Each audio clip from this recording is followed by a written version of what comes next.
Welcome to Scholar Trading. Let's talk about this week. What happened? Everything kept climbing. The earnings reports were stronger than expected. However, they're still weaker than the exact same period last year. So, yeah, I'm kind of at odds right now deciding whether or not it's worth jumping into a few or still holding off. I think this is kind of where FOMO starts to kick in, right? Where you feel that you've missed out on the trend and now you're going to be jumping in because you've seen it keep climbing for so long. Now, that's kind of the point, right? Unfortunately, the trend was missed on my part. I believed that, where is NASDAQ? I believed that this was the original spot, and finally at the beginning of April, we would start seeing it drop down. However, at the end of this week, we finally closed above that resistance line. Monday is going to be quite the telling one.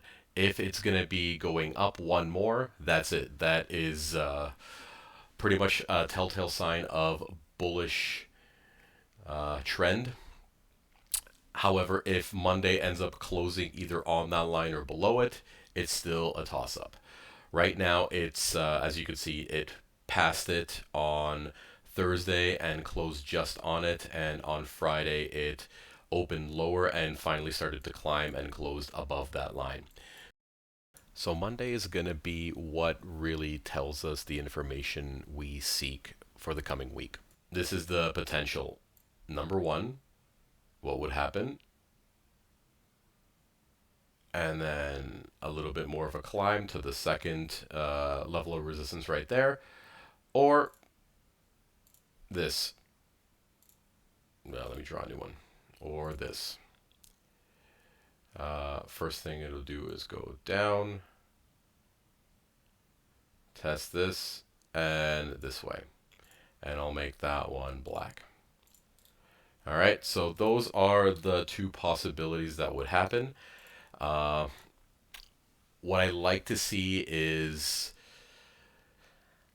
the stocks actually dropping. Like, I know that's not what a lot of people want to hear, but this is in very, very high overbought territory.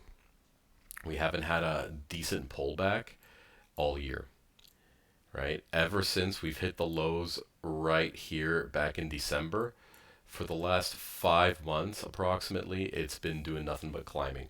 This wouldn't even be considered a pullback, right? If we talk where the candles actually closed on that day, where I originally predicted, at best it dropped 962 points, but really in the span of 38 days, the market only went down 727 points. Now, back before COVID, that still would have been pretty hefty for a month and a half span. However, the incredible volatility of our market right now, mm, that doesn't bode well. Okay, so you can imagine when we hit the lows, we went all the way to another high within 10 days. Right, 10 or 11 days, we hit 1,200 points, and then just kind of stagnated and sat there, and it dropped back down. Okay, once it dropped back down over here, let's go from the low to that high. It climbed 1,900 points in 27 days. So for the market to pull back only 700 points in the span of a month and a half, that's yeah, I'm not really buying it. I don't believe that this is gonna continue going. We're not gonna be in a very long bull market. Remember, interest rates are still very high. Bond, from what I understand, the 2 year and the 10-year bond curve are still inverted, so that's showing signs of recession. Quite possibly because of earnings coming in stronger than anticipated. Recession fears are dwindling a little bit, but not as much as you would hope, right? Like, it goes, let's say, from being 75% fearful, now people are about like 60% fearful. Like, it's still there, it's still lingering, but it's not as strong as it was, let's say, a week ago due to the high tech earnings. So, one thing that we're able to take away from this is the tech growth itself. It wasn't, oh man, I really don't like saying this because it wasn't an amazing growth by any means. Like, let's take a look at Amazon, for example. All right. It beat estimates by 10 cents. So, what that means, yes, surprise of 45% increase. Great. Okay. 31 cents was the reported.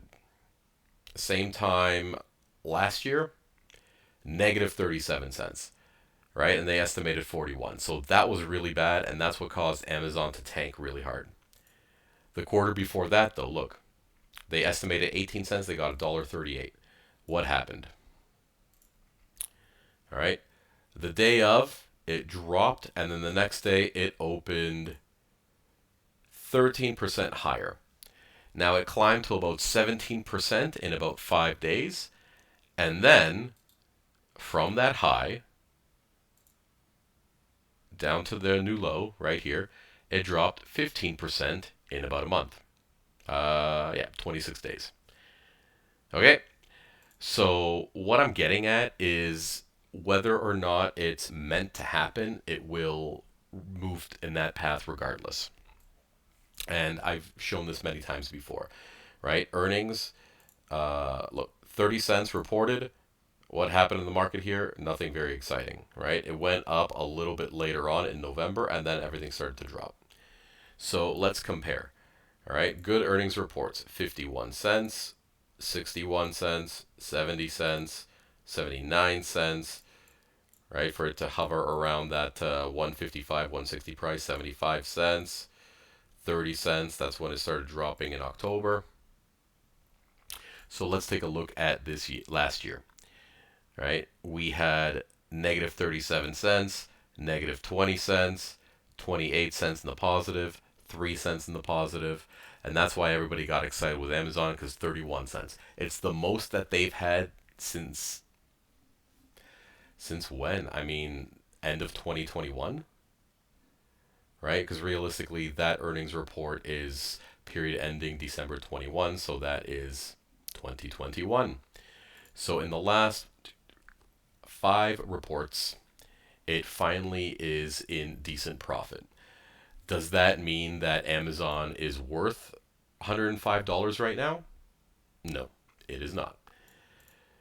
Regardless of the fact, I believe that this week is also going to be telling. We have a lot of reports coming in, including interest rate, potential increase of a quarter basis point, going up to quarter basis point, 25 basis points. Yes, a quarter percent is what I meant to say. My apologies. A quarter percent. And here's the thing: if it comes in at a quarter percent, that's expected. Market will still be a little bit volatile. That could be the trigger for everything starting to drop back to where it needs to retrace to. If it reports 0.5%, now there's absolutely no talk of this happening, but let's say, for example, 0.5% increase of interest rate this time around, it's going to be a bloodbath.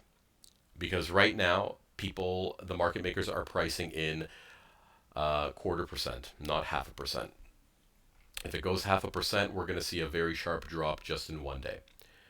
So, yeah, I mean, risky business. But let's face it, when Microsoft spikes, from here to there, it went up 12% within 3 days.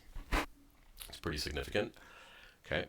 Especially when it was expected to start dropping and then all of a sudden reversed, right? So when it comes to resistance zones, it's trickling up to its next one at 114, 115 right there.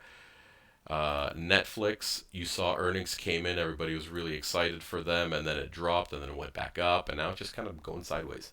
Nothing really happened. Why is that?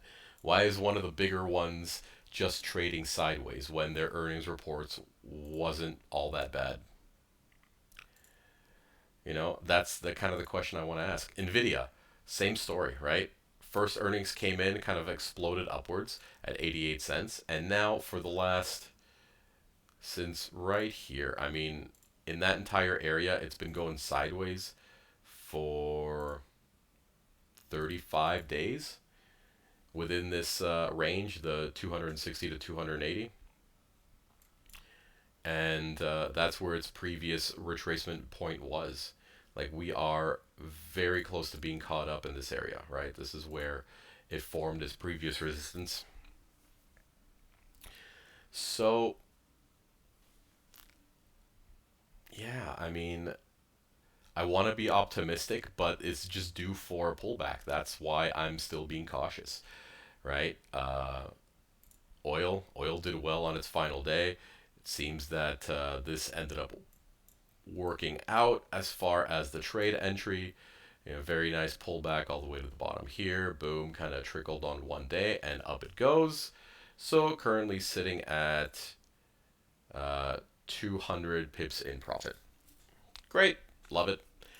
Let's see oil continue. I mean, unfortunately, it's still going to go up, even though we don't want it to, but it's kind of inevitable.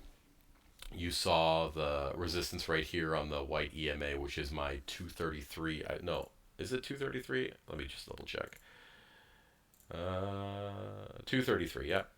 So most people like to have round numbers as average days. I like to use Fibonacci EMA ribbons.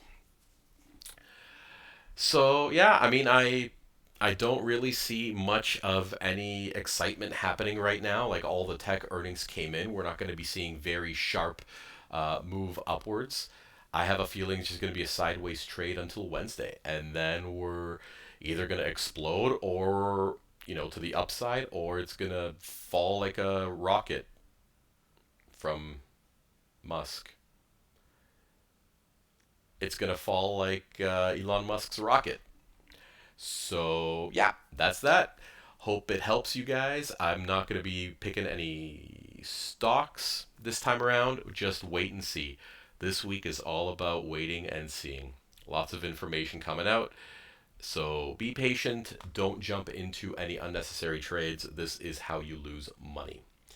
All right, guys. Thanks for tuning in, and I'll see you next week.